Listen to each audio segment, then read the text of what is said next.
हजुरहरूलाई थाहा नै छ म आजभोलि डेली भ्लग बनाउँछु र म आफ्नो घरको एकदम इम्पोर्टेन्ट व्यक्तिलाई मेरो क्यामेरा अगाडि देखाउन चाहन्छु।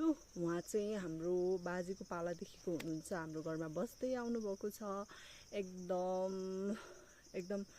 एकदम कस्तो भनौँ, मान्छेको रूपमा पनि भगवान के। आजभोलिको जमाना यस्तो मान्छे पाउन एकदम गाह्रो नै हुन्छ है। हामी एकदम लक्की ठान्छौँ कि हाम्रो घरमा यस्तो व्यक्ति हुनुहुन्छ जसले चाहिँ अहिलेसम्म हाम्रो घरमा बसेर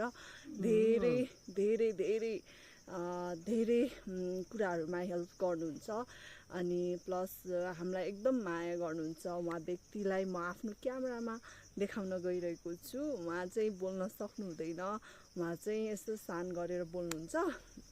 हामी चाहिँ हाम्रो उहाँको साइनो चाहिँ हाम्रो ठुलो बुवा भन्छौँ हामी उहाँलाई। अनि यसरी बोलाउँदा चाहिँ नर्मल्ली लाटो भनेर भन्छन् गाउँघरमा। उहाँको कुनै पनि फिक्स नाम छैन।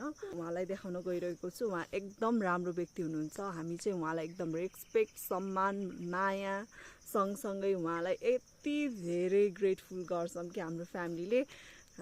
अहिले चाहिँ उहाँलाई म देखाउन गइरहेको छु। उहाँ व्यक्ति हुनुहुन्छ हाम्रो घरको एकदम हँसिलो फसिलो एकदम राम्रो व्यक्तित्व हुनुहुन्छ। उहाँ अहिले चाहिँ ज्ञानी एकदम राम्रो हुनुहुन्छ है।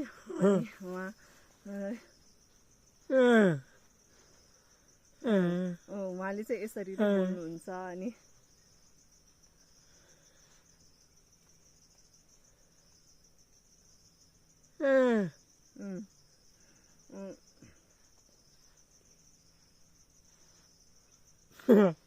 उहाँ चाहिँ हेरे हुनुहुन्छ होइन। ऊ यस्तो गर्नुहुन्छ, हाम्रो बच्चैदेखि यस्तो उहाँको चाहिँ यस्तो गर्ने बानी, यस्तो गर्ने बानी बच्चैदेखि हो होइन।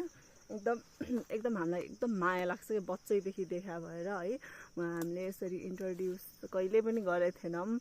अनि उहाँ हाँस्थे, यसरी नै बोल्नुहुन्छ। उहाँ चाहिँ एकदम माया लाग्छ होइन। दाँत पनि झरिसक्यो।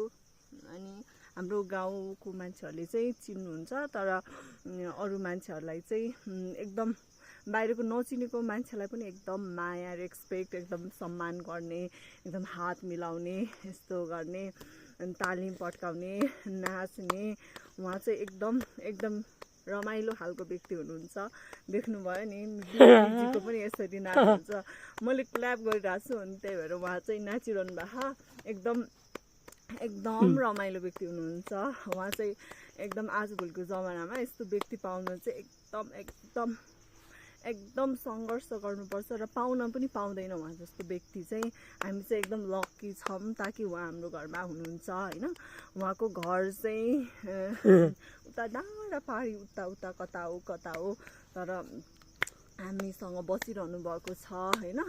दसैँ तिहारमा टिका लाउनुहुन्छ फुपूले, दाइ जसरी माया गर्नुहुन्छ। उहाँ चाहिँ हेर्नु के गरिरहनु भएको चाहिँ बुढो भइसक्नुभयो। बच्चै कति यत्रो हुँदाखेरि तिमी हाम्रो घरमा कहिले आएको तिमी?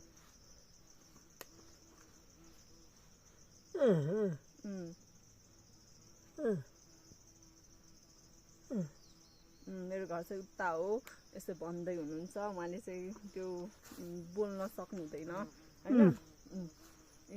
मेरो बहिनीलाई सोधिरहेको छ, मेरो कान्छी मेरो उता चाहिँ पढ्छे कमाउँछे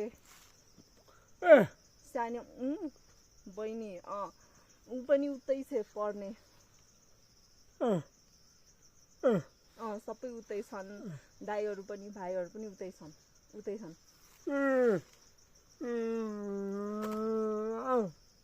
सबैजना यस्तै छ। उहाँ पनि पढ्ने, कमाउने, खाने, सुत्ने, उठ्ने सबै। यो डाँडा उताको उता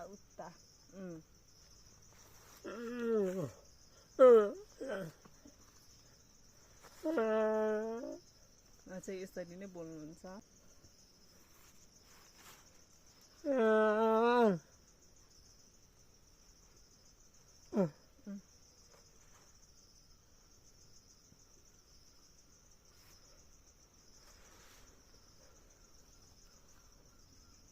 हाय हाय हाय नमस्ते नमस्ते गुड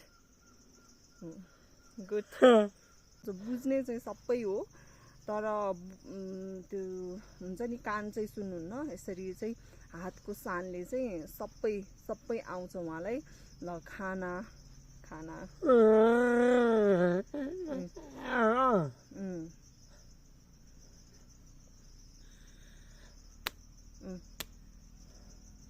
सब गर्न आउँछ यति बाठो हुनुहुन्छ उहाँ यति मनको सफा उहाँ चाहिँ हाम्रो घरको एकदम हाम्रो बाजेको पालाको हाम्रो एकदम मेमोरी छ उहाँसँग हाम्रो